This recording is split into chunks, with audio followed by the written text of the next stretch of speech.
Olá, pessoal, meus irmãos, minhas irmãs, Deus seja conosco. Segundo vídeo. Constantino I e a Igreja Católica Apostólica. Série acerca de os 5 solas da Reforma Protestante ou Luterana, como queiram. Fundo musical para este vídeo, do musicista sul-africano Kevin Smuts, a belíssima composição musical Basically Flying, ou, em bom português, basicamente voando. Ciente que somos de que a fé raciocinada por si própria enfrenta a racionalidade em qualquer lugar e a qualquer tempo, pois embasa-se na própria razão, lembremo-nos que há de ser uma razão com os amorosos olhos da caridade.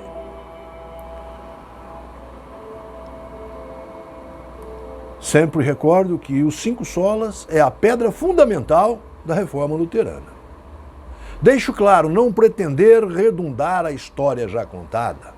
Todavia, caríssimos, caríssimas, pensar alguns fatos que nos ajudem à compreensão do cristianismo católico, com escopo compreender a reforma luterana. Vamos então a uma suma sobre o imperador romano Constantino I, no ano de 312, e a Igreja Católica. Entretanto, ainda um pouquinho acerca de a patrística. Meus irmãos, minhas irmãs, a patrística divide-se geralmente em 3 períodos.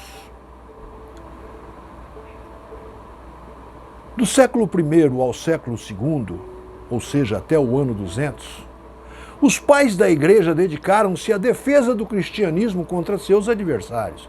Eram os padres apologistas, como São Justino, mártir, e este período é o antiniceno, anterior ao Concílio Ecumênico de Nicéia, no ano de 324 d.C.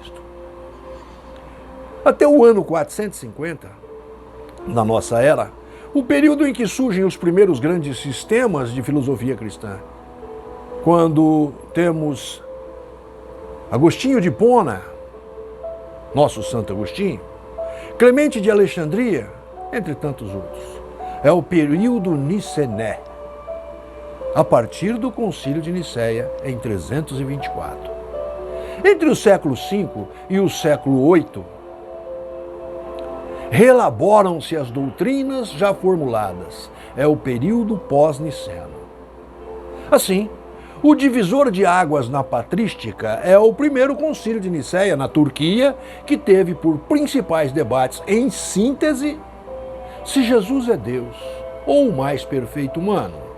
A promulgação da primeira forma da lei canônica da Igreja Católica e o credo niceno, que é um conjunto de princípios, regras e ditames organizacionais do cristianismo católico.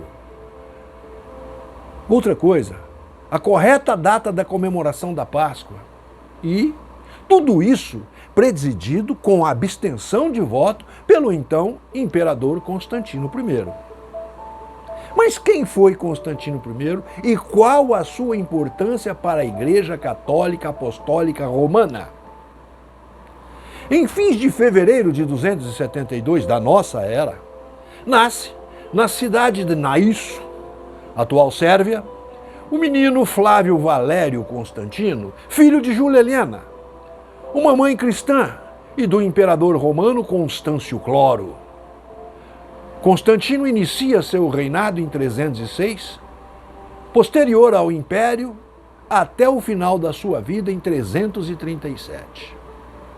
Constantino I foi a princípio o imperador de legitimidade duvidosa, o que muito influenciou em suas preocupações ideológicas e religiosas, tendo por deuses, em primeiro Hércules, por influência do próprio sogro, depois do deus Sol, o deus dos imperadores soldados. Tudo isso com intuitos benéficos única e exclusivamente a si próprio. No entanto, entrou para a história como o primeiro imperador romano a professar o cristianismo após sair vitorioso na Batalha da Ponte Milvia, em fins de outubro do ano de 312 da nossa era. A partir do ano de 317, Constantino adotou símbolos cristãos, mas sabe-se que sempre andou com um pé na canoa cristianismo e outro pé na canoa paganismo. No paganismo greco-romano. Afirmam ainda que, embora nunca tenha se tornado cristão, fez questão de educar os seus próprios filhos nas bases do cristianismo católico. No ano de 324, promoveu e presidiu com abstenção de voto ao primeiro concílio de Nicéia, que fora um divisor de águas na patrística do cristianismo católico, apostólico, ortodoxo e romano. Acerca da tese denominada Reviravolta de Constantino. Falemos um pouquinho dela. Reviravolta de Constantino é uma tese usada por teólogos de correntes protestantes com o propósito de descrever o período da história do cristianismo que teria se iniciado com as relações entre o imperador romano, Constantino I, e os cristãos. Esses críticos consideram que Constantino teria provocado uma reviravolta, manipulando o cristianismo em benefício do Estado e da elite, justificando religiosamente o exercício do poder. Os teólogos protestantes, defensores desta tese, atestam que o sincretismo religioso, mistura de conceitos religiosos, supostamente iniciado com a conversão de Constantino, teria fundamentos em certas doutrinas cristãs que criaram o uso do termo catolicismo. A instituição do papado, a guarda do domingo como dia santificado, a confecção de ícones e o trinitarismo que determina o consubstanciamento de deuses em três pessoas: o Pai, o Filho e o Espírito Santo. Entretanto, a determinação imperial para que o cristianismo fosse a religião oficial do Império Romano foi não de Constantino I, mas do imperador Teodósio I em fins de fevereiro do ano 380 de nossa era. Mas isso é fato histórico para justificar o poder com o sincretismo Estado e Igreja. Assim ainda aí, já que o poder socioeconômico é prerrogativa da política e da religião. E assim, caríssimos e caríssimas, meus irmãos e minhas irmãs, findamos o segundo vídeo, que hoje falamos um pouco a respeito do imperador romano Constantino I e a Igreja Católica. Portanto, como sempre, finalizemos tributando louvores ao Criador mental de tudo o que há criado.